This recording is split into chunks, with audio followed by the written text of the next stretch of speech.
Does organized religion serve any useful purpose in your opinion? It makes some people happy.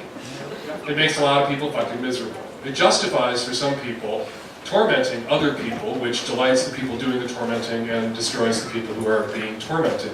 It seems to me, as an atheist, to be the engine, and an agnostic theist, the engine of a lot of human mystery. That said, you know, there was a time when we didn't know why the sun was up there or whether it would come back tomorrow. And we invented a lot of stories to explain how we got here, why we were here, why things worked the way they worked. And in a way, it was, you know, religions that are, you know, 1,000, 2,000, 3,000, 4,000, 5,000 years old, have a kind of retroactive or grandfathered in charm and get a pass. If you're making shit up now, if you're Mormons or Scientologists, you don't get a pass. Because the Enlightenment and the scientific method, and fuck you and shut up. Xenu. Like, there's a certain kind of cozy, you know, grim fairy tale-esque aura around, I think, Catholicism and Islam at times, but Joseph Smith, fuck you, and sit down. Do you think starting a relationship as an open relationship is okay, or should you always start off as monogamous and wait until enough trust is built up to open the relationship? Individual results may vary. You have to do what feels right to you. I know that in my relationship, that the 3 or 4 years that Terry and I were together and we were monogamous, that laid a groundwork of trust. And when we became non-monogamous, really came through for us. You know, we became non-monogamous after 4 years, and it is 19 years later, and we are still together. So I don't want to say that the way we did it is the only right way to do it, but the way we did it was right for us. You have to figure out the way to do it if you want an open relationship that's right for you. I do think having a time at the beginning where it's just you guys, particularly if you're going to be a primary relationship kind of open relationship couple, where there are secondaries but not polyamorous partners, I think that time where you are each other's sole focus does lay that kind of groundwork, because that's my experience. That said, I have certainly met couples in successful long-term open relationships who were open from the get-go. What would you like to say to seemingly rational Texas folk who seem so fearful of transgender folk in restrooms? Google woman attacked and restroom, and a million stories come up of women being attacked in public restrooms by cisgendered straight men. Trans women are not a danger. If you want to tell me that, you know, seeing a trans woman in a restroom makes you uncomfortable, well, get the fuck over it. No one is less comfortable in that moment, in that interaction, than the trans woman. I guarantee you, she is less comfortable than you are at that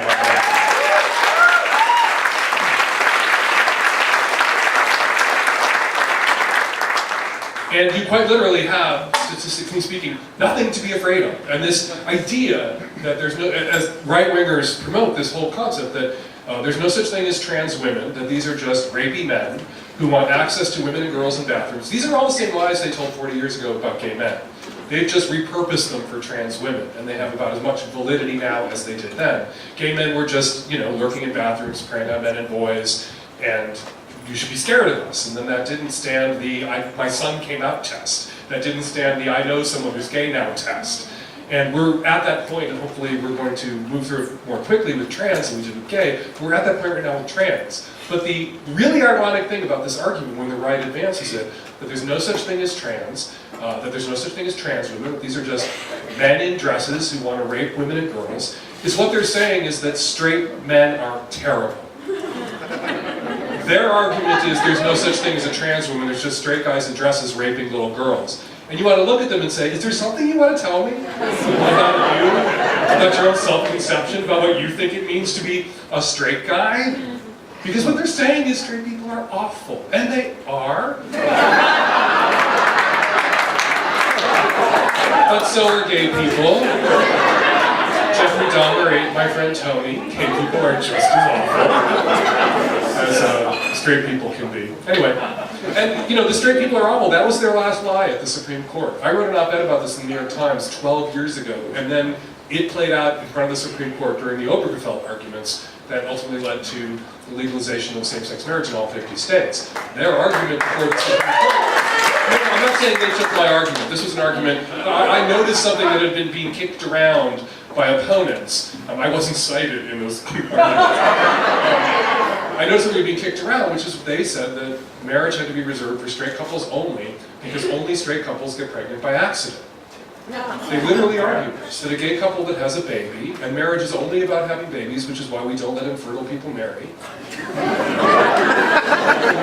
They said that a straight couple needs the special inducement and bond that marriage provides because they get pregnant by accident, whereas two gay men can't get drunk and adopt one night.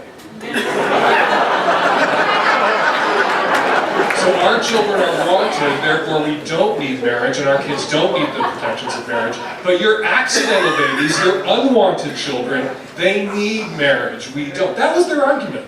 That if we don't just keep the cakes and the flowers and the limos and the receptions for straight people, they're going to leave their babies on the sides of hills to die like rotten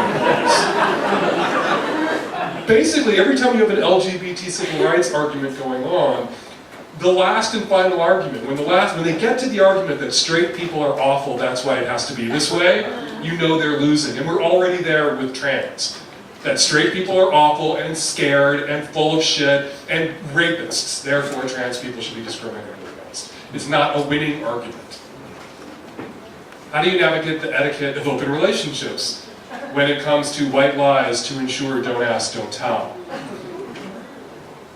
Well, you want to tell good white lies. Don't ask, don't tell, of course, is the arrangement where we have an open relationship, but I don't want to know what you get up to, you don't want to know what I get up to, because insecurities, or just prefer not to know, or wish to be socially monogamous, perceived to be monogamous, even with each other and by each other.